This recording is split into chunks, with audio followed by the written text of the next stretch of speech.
All right, Dustin, thank you so much for joining me today. I'm so excited to have you on. Thank you. Thank you for having me on. I really appreciate it, Jessica. Absolutely. So just to start off with, tell me your name, your position, and the company you work for. Absolutely. My name is Dustin Hoxworth. I've been independent contractor or independent consultant for the past couple of years now, both in the diversity and inclusion space and the CX or customer experience space. And then I've also co-founded a skincare company called Cecily Skincare based out of Atlanta, Georgia. And I've been doing that for the past year and a half, 2 years as well. Awesome. And does that skincare brand have anything to do with cannabis as well? Not yet, but I'm hoping it will. Since we're in Atlanta, Georgia, unfortunately, Georgia is it's illegal. Cannabis is still illegal in Georgia, even though it's been decriminalized in the city of Atlanta, thankfully so. We're still not really able to do anything, cannabis-wise when it comes to any of our products. But when that changes, I'll definitely have a say-so when it comes to carrying some products either with CBD or other minor cannabinoids and terpenes and all that kind of stuff. So we'll see what happens over the next couple of years and hopefully we can expand into the space. Yeah, absolutely. So tell me about your journey with cannabis, both personally and professionally. Sure, absolutely, would love to. So it starts back, and it's a little bit of a long story. So I guess grab your pillow. So I was basically born into the legacy side of things. My family is, and that there's a couple of different ways that I can tell this story, but I usually like to tell it from the perspective of when I was a very young child. So a lot of my family is current or former military. And a lot of my family, my uncles and my dad, several cousins, they came back from war, Vietnam War being one of them, with a lot of PTSD issues, health issues, pain issues, things of that nature. So cannabis was always around my family. It was used on a daily basis. It was normalized in my family. There was never any kind of stigma or anything around it like that. So I've been around it since I was a child, since I can remember, with family members smoking, consuming, whatever. I also grew up for 9 years with an indigenous family member, an indigenous stepfather, who also happened to grow. So I saw the plant on a normal basis and didn't think anything of it. It was always completely normalized. Back in let me back up. So back in 1995, I was in college. It was my second year, I think, probably my second sophomore year.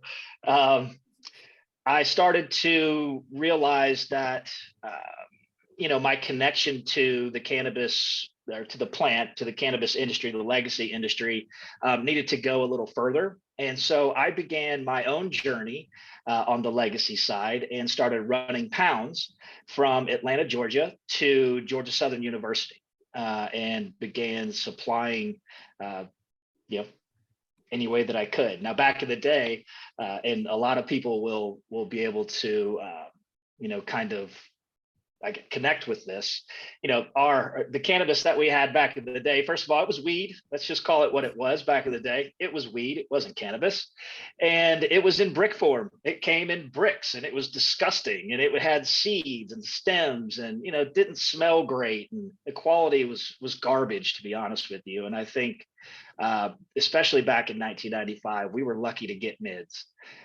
So I was running mids and dirt weed, basically from Atlanta, Georgia, down to Georgia Southern, and supplied as many of my friends and associates as I could. And that was kind of, how I got my foot wet in the legacy industry, so to speak, besides all of my background with my family.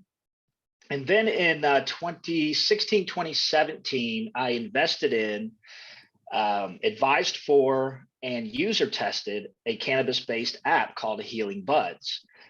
It was based on basically what Leafly was doing. And we were taking it a step further. We were adding in some consumer insights, some customer data, some customer feedback, and just really trying to focus on on, making things a little bit more accessible, making things a little more, I guess, personable, and really kind of connecting strains or cultivars or varieties with what they were supposed to do or what they were doing to each and individual consumer. So that's what we were focused on with that particular app. Unfortunately, because back in 2016, 2017, as we all know, the political environment was kind of shit. Let's just call it what it was. And there wasn't a whole lot of investment going around for cannabis-based apps, at least that I was aware of. So things didn't go so well.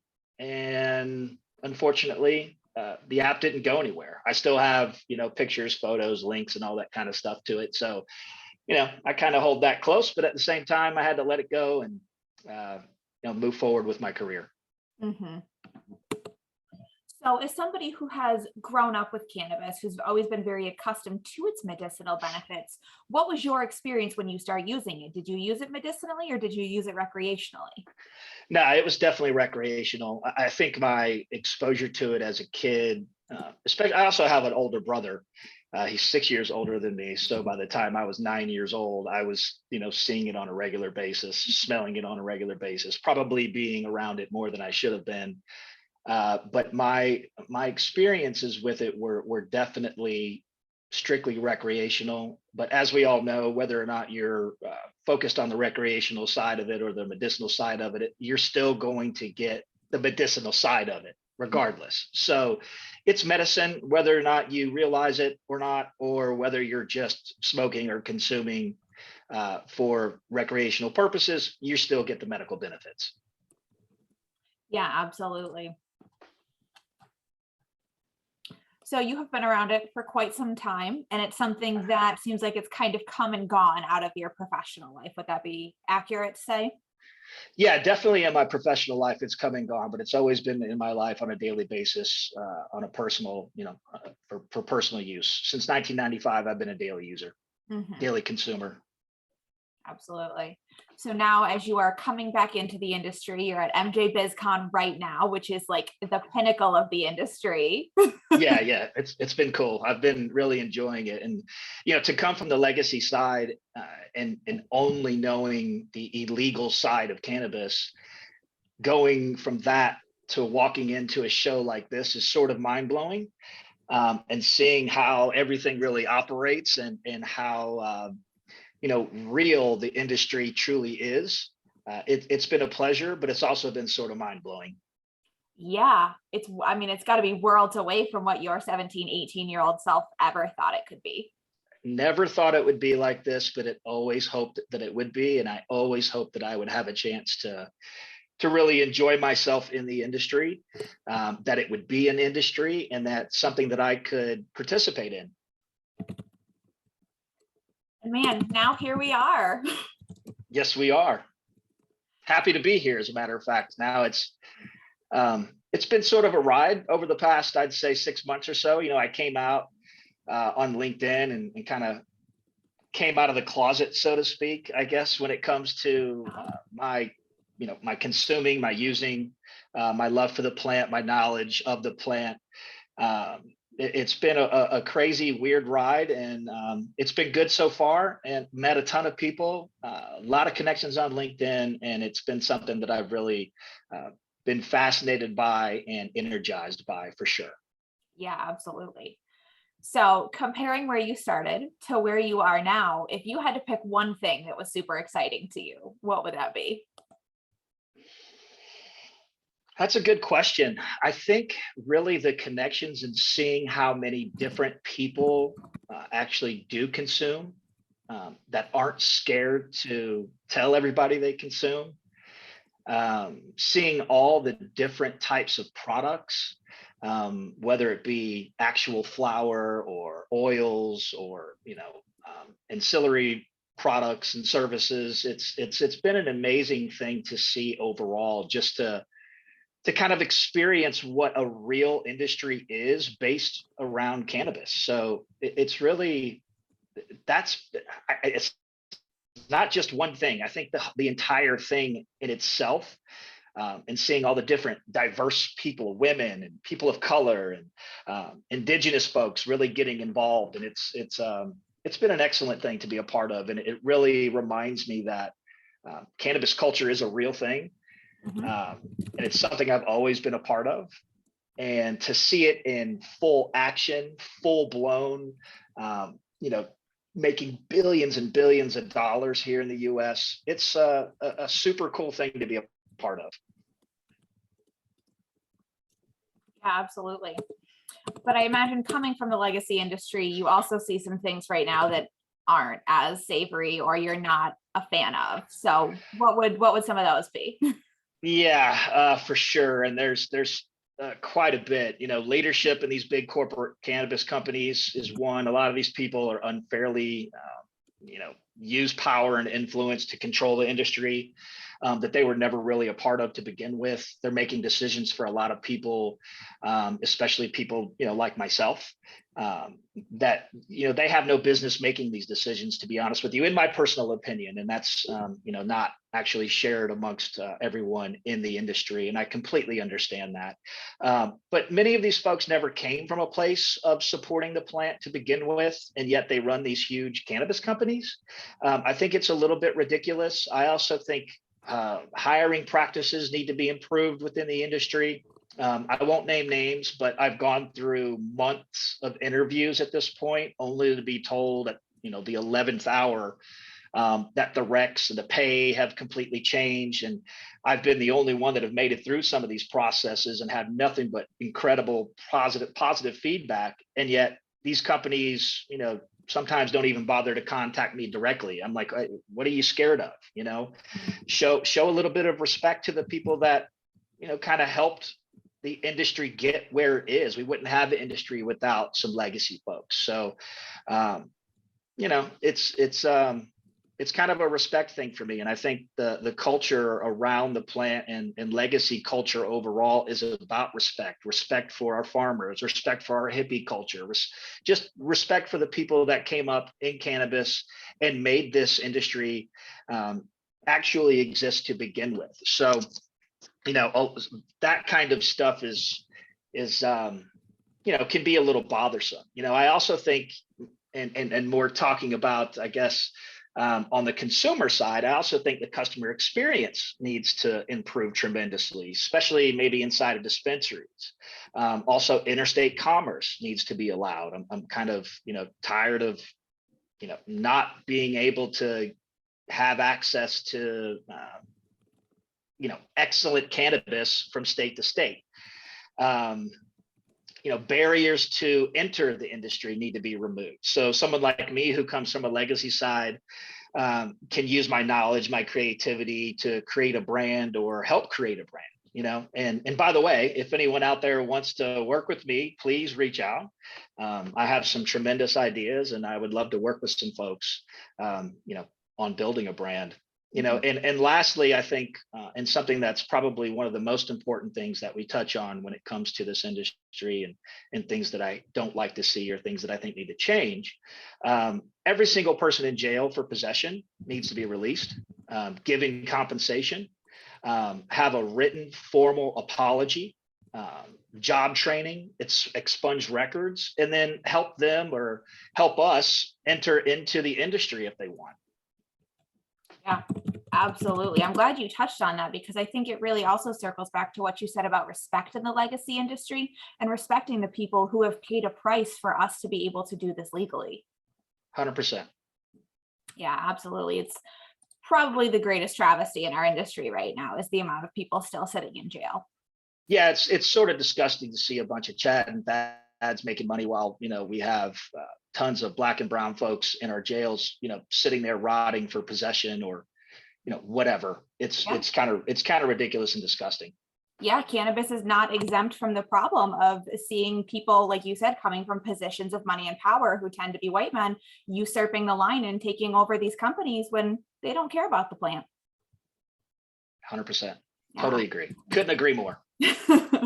You touched on a background in diversity and inclusion, and given what you were just telling me about the things that need to change in this industry, what is your perspective looking at current diversity levels in the industry and the potential that we have? Well, that's a good question. Since I'm not fully engulfed in the industry at this point, even though as far as, working with a cannabis company or a cannabis brand or a cannabis focused tech company or anything like that, I don't want to jump the gun and talk too much, BS about what I believe as far as what's going on when it comes to diversity and inclusion within the cannabis industry. But let me kind of touch on how I personally am pushing or have pushed for diversity and inclusion.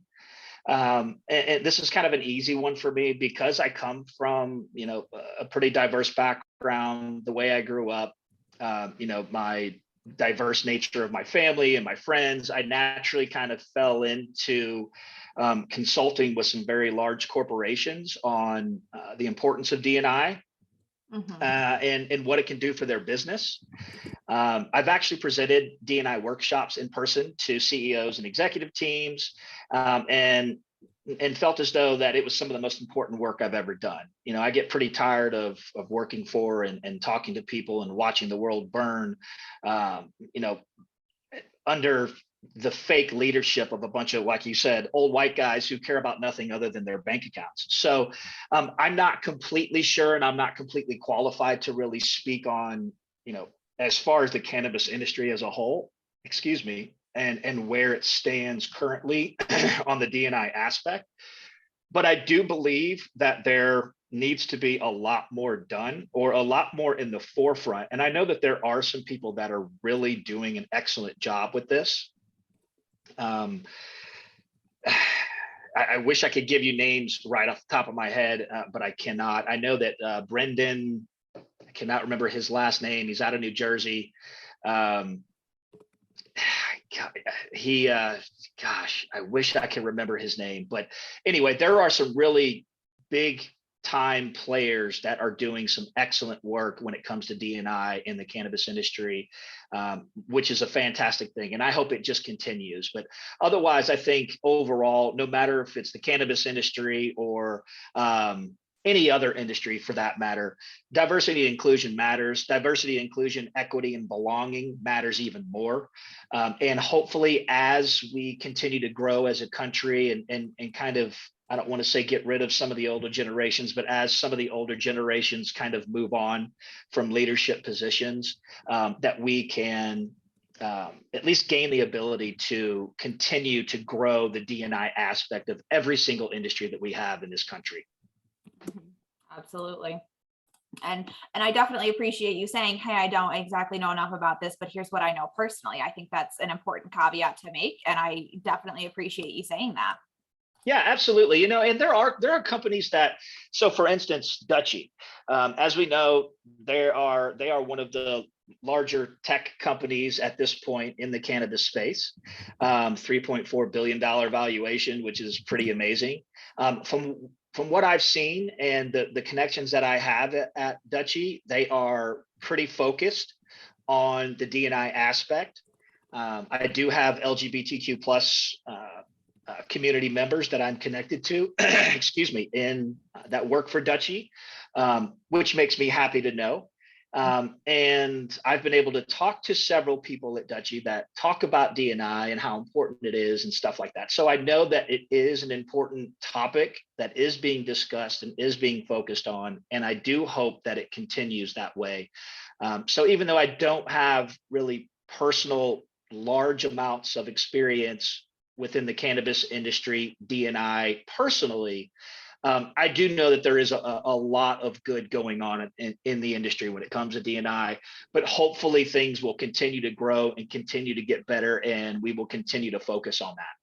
Yeah, absolutely. And we can keep the focus on that by keeping talking about it and making sure we bring it up in all of our conversations with people. Absolutely. And that goes, and when I think a lot of people, when you say D&I, they automatically think skin color or culture or ethnicity. But that's not the case either. It is LGBTQ. It is, you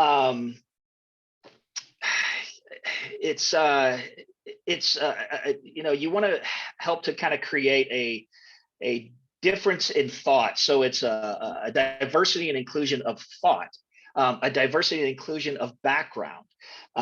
It's diversity of just about anything and everything you can think of. So it's not just skin color, it's not just ethnicity, it's just being inclusive. It's women, it's having more women in leadership positions. It's everything that, if you're not a white guy, basically that's what we're talking about. Yeah, I like that you said it's about diversity of thought, because it really is about making sure that you're not surrounded with perspectives that mirror your own, because there's no room for growth there. You're absolutely correct. Yeah, I love that you said that. Yay, I said something good. So in your time in this industry, legacy, and coming into the legal market today, I can't imagine that it's always been smooth sailing. So what's a challenge that you've overcome in your time here? Oh, gosh. Yeah. So, the challenges are a daily thing for me, actually. And I think entering into the cannabis industry, period, is a big challenge. I think I faced, and I think a lot of people like myself face this regularly. So I didn't know how to go about entering the industry. And especially being in Atlanta, Georgia, where no one is in the industry. Mm-hmm. So I had to figure out a way to kind of drop my guard, so to speak, and stop being scared, and being able to just, like I said before, come out of the closet on LinkedIn was huge. It was such a scary step. And I think that my nervousness came from always being on the corporate side of everything that I was doing. And by the way, I've always hated being in corporate settings where I don't fit in. I have ink, I have, different ways of thinking. I come from, like I said, a pretty diverse background, and I never really fit in. So coming out on LinkedIn was kind of scary and mind-blowing at the same time, because I started to just jump in. I dove in. I started to make connections. I started to talk to people on a daily basis. I started getting on Zoom calls. I started having interviews and all of that kind of stuff. And I was really nervous about posting all of this stuff on LinkedIn, because all of my regular connections were going to see this. And all of a sudden, I could absolutely be ostracized from the normal, or what we have been told is the norm when it comes to the corporate side of work. So I was pretty nervous doing that. And I think that was the first really big challenge I had to overcome, which was just getting into the industry, as far as and not even working. So I'm not even working in the cannabis industry right now, personally. I guess that's not totally true, because I am doing some consulting work with some people here and there. Mm-hmm. But as far as having a full-time position in a cannabis brand or a cannabis focused company, it's not there yet. So I'm still trying to break in. And this is after, I've been on this planet for a long time. So I think the biggest hurdle has been really just, or the biggest challenge is finding a way to communicate with people, that getting them to understand that I not only have this knowledge and background of the plant, a love for the plant, a passion for the plant, but I also have all of this corporate experience over the past couple of decades that I can combine and really bring a lot of knowledge of, I guess, normal corporate operations, and mixing that with my passion for the plant. So getting that point across, having people understand who I really am and what I can do, that's really been the challenge. And I'm hoping to continue to try and overcome that by just creating more and more connections, having more and more people like you talk to me, which has been, fantastic. So I think that's been the big challenge overall. I understand that. I also had to come out of the green closet on LinkedIn, and it was Yeah. terrifying because I came from a 9 to 5 and I was like, people are going to think I'm a drug addict. Exactly. And honestly, I never really cared. I've always been one that always been very outspoken. Even when I walk into these corporate settings, I still blaze my tattoos. I still talk about the things that I talk about. I'm the one in the office who likes to joke, and we laugh and we have fun and we talk about our lives, and we make it more of an environment where it's more comfortable and relaxing and fun. So I've still been able to be me, but I've never ever really been able to be me fully, because me being fully who I am means I get to have conversations about cannabis. I get to use cannabis. I get to consume, talk about it, introduce people to it, be creative with it, and really that's kind of the goal. And even though I've been stuck sort of in the corporate world over the past couple of decades, and being myself in the corporate world, it's not my true self until now. And I've been able to be my true self. And as you said, come out of the green closet on LinkedIn. And it's made all the difference. It's made my life so much better over the past few months. I've met some amazing people, have been able to talk to some amazing people. And it's made me feel very comfortable, welcomed, and I'm excited to actually be my full, true self in this space. And it's really changed my life, to be honest with you. Yeah, absolutely. I hear that. Being able to talk about something that has made such a difference in your life that previously you were told, not really great to discuss. It's so rewarding. Yeah, especially in the South. I mean, Yeah. down here in the South. I mean, I hate to kind of overharp on the stigmatization of the plant, and the anti-normalization, so to speak, here in the South, or in Atlanta, Georgia, or anywhere in the South, to be honest with you, because the more I feel, the more as though we kind of accept that it's been stigmatized and not normalized. I think that's a problem. So I do my best to wear my shirts, to talk about it on a daily basis, to talk about it to and with people that don't normally talk about it, who hide their use. So for instance, me being a legacy guy, I have a lot of connections within that part of the industry. And I've had very conservative friends throughout my life ask me to help them with cannabis. So it's funny how that works, where we have a very large conservative population in the South who don't really connect the dots of how they vote and who they support and all that kind of stuff, and their ability to be able to enjoy the plant. And it's weird to me that people don't make those connections. So it's important for me personally to continue to do what I've been doing, which is, again, talk about the plant, continue to normalize the plant, smoke and consume as much as possible, and wear that shit on my sleeve. I'm not scared to. My actual tattoo, my sleeve it has cannabis references and stuff like that. And it's something that I take pride in, and I absolutely love. And again, it's because I grew up with it, and I will continue to have it in my life until the day that I die. So, hopefully things will continue to change, especially here in the South. And I know it's coming, but it can't come soon enough. Yeah. Yeah, you touch on a good point. Being in Georgia, it's a little bit slower down there, especially in terms of the change in thinking of the war on drugs, because the war on drugs had such a heavy racial component that really fed in with the messaging that people in the South were getting at the time. Absolutely. You're 100% correct. I couldn't say it better myself. You hit it right on the head. I have friends who are in the South who are just waiting and waiting for it to come their way. And now that Virginia's legalized, it's officially started in the South. So it is slowly coming.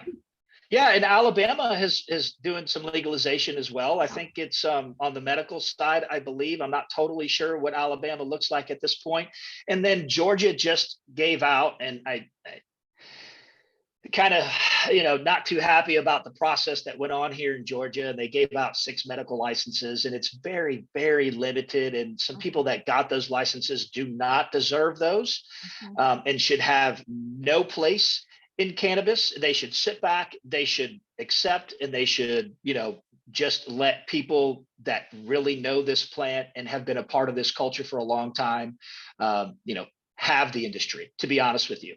But it's coming. I think right now there's about 14,000 medical patients in the state of Georgia that can get their hands on it, but they can't get their hands on it. There's no place to get it. It's sort of ridiculous, but again, hopefully it'll change and hopefully it'll be here sooner rather than later. Yeah. I mean, I'm in New York and our medical rollout was frankly a shit show. It was a joke. And, finally years later, we legalized recreational cannabis, and that rollout's been slow too. So one thing at a time, it's coming. Yeah. Yeah, no, and it's good to see that New York is finally starting to get, Cuomo, got his ass out of there, so you could get someone in there who could actually do something about this and start paving the way for, good cannabis policy. Yeah. Yeah. Somebody who might actually care about it and not just use it as a publicity stunt. Or to distract people from all his other nonsense that he was doing. Yeah, it was an interesting couple of months up here. Oh yeah, I bet. So you are in Vegas right now. You've been making connections in the industry for a while. As we're heading into the end of this year, looking into next year, what's next for you? That's a good question. So as I mentioned, I've been in interviews with some tech companies, and let me kind of explain why I'm trying to enter into the industry and the cannabis industry into a tech company or with a tech company. Excuse me. Much of my background has been, like I said, on the CX side, the CS side, customer experience, customer success, program management, working with a lot of customer data, consumer insights, and that kind of stuff, trying to use customer data and consumer insights to help companies better their location level operations, and just overall improve, the customer experience. So with my passion for the plant and my hate for, and I use that word kind of strongly sometimes when it comes to corporate culture, but using my passion for the plant and combining that with my corporate knowledge and experience, bringing those two together, I've wanted to skip over the MSOs, the very corporatized portion of cannabis. To go into tech is where I find I fit best, at least at this point. So I've been in interviews with a couple of very large tech companies. I don't want to say any names because I have signed NDAs at this point. But I'm hoping, as a matter of fact, yesterday I had a presentation before I went to the MJ Biz conference. That was extremely successful, had a great time.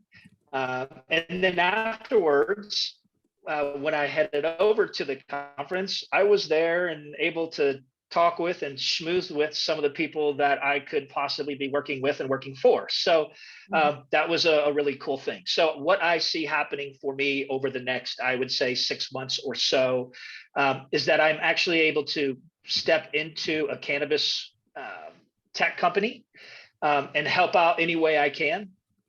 And if that's not the case, what I truly would love to do is to build a brand and work with a brand or help create a brand or,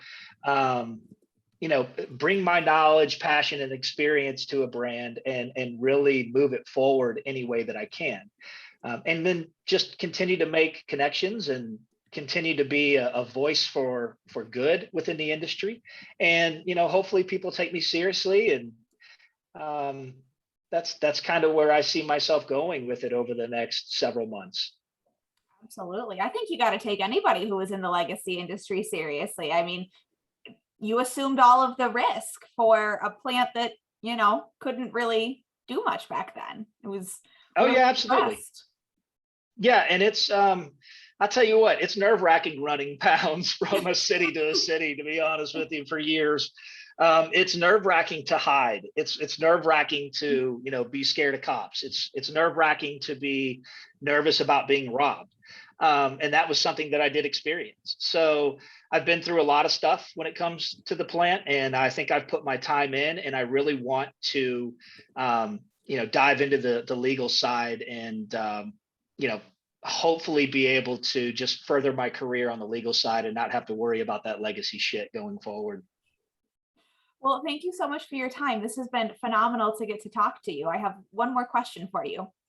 Go for it. What is your favorite fun fact about cannabis?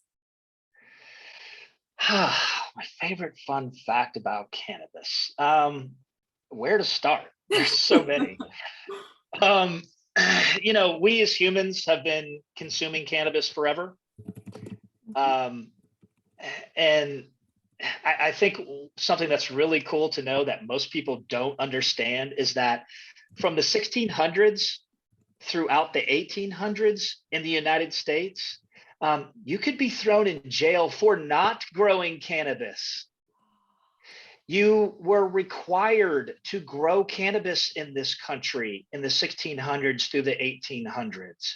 And that's something that no one knows. No one absolutely understands this. And, David Paleschuk, I believe I said his last name correctly, I hope.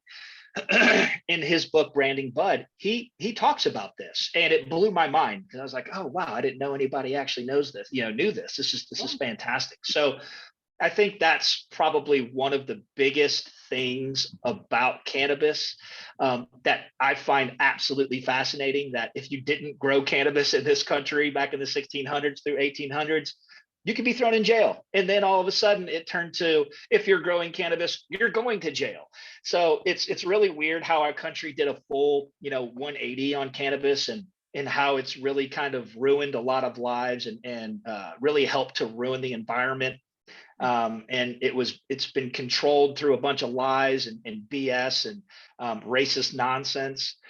So I think the fact that not many people know that we were really required to grow it here in this country for so long, for so well over 200 years, is kind of a mind-blowing fact to realize. Yeah, I would agree with that. And just hearing that, if that doesn't make you go, well, wait, what can it be used for, that it was so important to a developing country? Wow. Yeah, yeah, exactly. And cannabis, it's everything to me. It's weird how we went from a country that really supported and really pushed cannabis and hemp in particular, to doing the exact opposite. And it's everything to me. It's family, it's friends, it's fun, it's relaxing, it's healing. It's something that I'm proud to be a part of, and have had a small hand in creating the culture around it. So yeah, it's a fascinating thing to be a part of, and there was really one thing that I wanted to share with you, and you didn't ask me this. I was hoping that you would, because I did get your questions and did prepare. Oh, please do. Yeah, so one thing I really wanted to share with your audience, and something that was really important to me in my life, and something that changed my life. I mentioned that I grew up with an Indigenous stepfather for 9 years. So I have that cultural background and that cultural knowledge, that different cultural knowledge, and a love for nature and plant medicine and that kind of stuff, and respect for our planet overall. So back in 2016, there was something called Standing Rock. Are you familiar with Standing Rock at all? I am familiar with, yes, but not intimately. Let's go with that. Okay, no worries. So basically what happened back in 2016, and I think it started maybe a little bit before that, up in North Dakota. Standing Rock is a reservation in North Dakota, in Cannonball, North Dakota. Mm-hmm. And basically what was happening is there was a very large company coming in, laying down the Dakota Access Pipeline. It was an oil pipeline.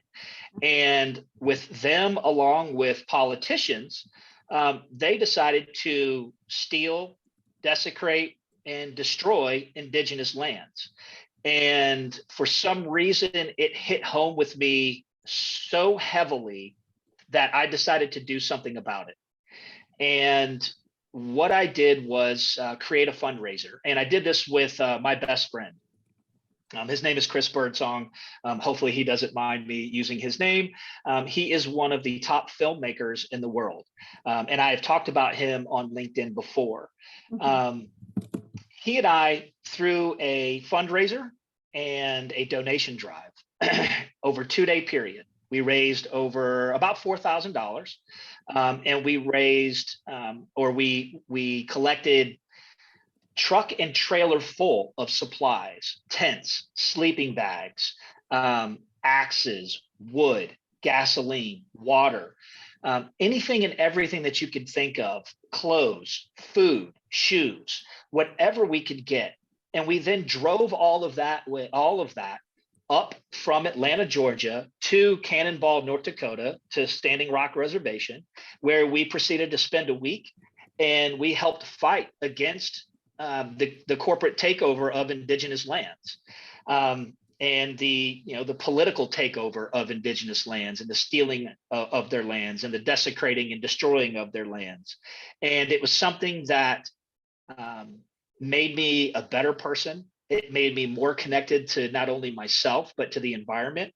It connected me even more to the cannabis culture, because of course I smoked the entire way and talked about it the entire way.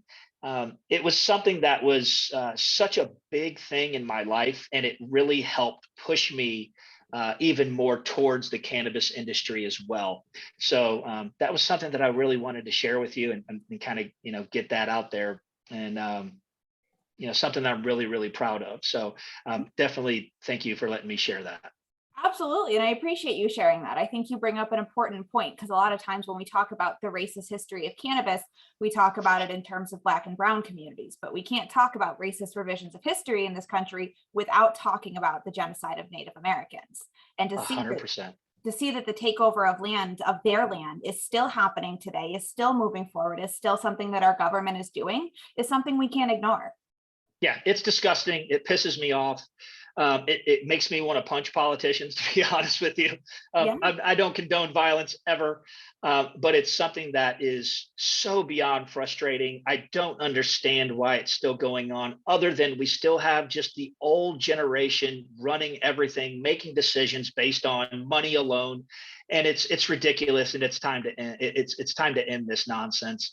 And I think bringing about cannabis as a legal industry, and having legacy people within the industry can really help shed a light on some of that stuff, especially when it comes to indigenous stuff, genocide, stealing of land, breaking of treaties, all of that stuff. So I think it's important that people understand that it's not just Black and brown folks, even though we do consider indigenous people of color, at least I do. I don't know if that's correct or not, but I do. It's important to make sure that we include them as well. So thank you for letting me talk about that and address that today. Yeah, absolutely. You bring up such an important point, that this is a blanket war on drugs, but it's affected these communities very differently, and we can't move forward without acknowledging that. Yep, and affected them for a long, long time. And we're looking at 100 years plus at this point, where Anslinger and his buddies back in the 30s, made the plant illegal based on a bunch of lies and racist nonsense. Mm-hmm. So yeah, it's important to keep talking about this until things really do change. And I think we're going to see that more and more as we move forward. And I think the cannabis industry is going to be one of those industries that's going to be in the forefront of really bringing about change when it comes to diversity, inclusion, equity, and belonging. You are absolutely right. And I think that legacy people like yourself are so important in this industry, because you bring that fire for that equity, for that fairness, for that inclusion, because you existed in this market before anybody was allowed to. Yep, absolutely. Oh, and I also have my legacy culture I t-shirt. love that. I'm gonna walk around the show with this today. I'm hoping some people come up and talk to me, and just I'm really hoping that I get to have these conversations, and someone asks me about my shirt, and I can go into a long story and make new friends. So yeah, that's what I'm doing today. Well, thank you so much for your time. It's been so great to talk with you. I really appreciate your perspective. You brought up some fantastic points today. Thank you. The pleasure has been all mine. I've been enjoying reading your posts on LinkedIn. I've been enjoying learning about you on LinkedIn. You are an extremely intelligent young woman, and I'd love to not only support, but to be a part of what it is that you're doing in any way that I can. So thank you again for including me. It's been an honor and a pleasure, and I hope to be able to do this more often. Thank you so much for your kind words. I appreciate that.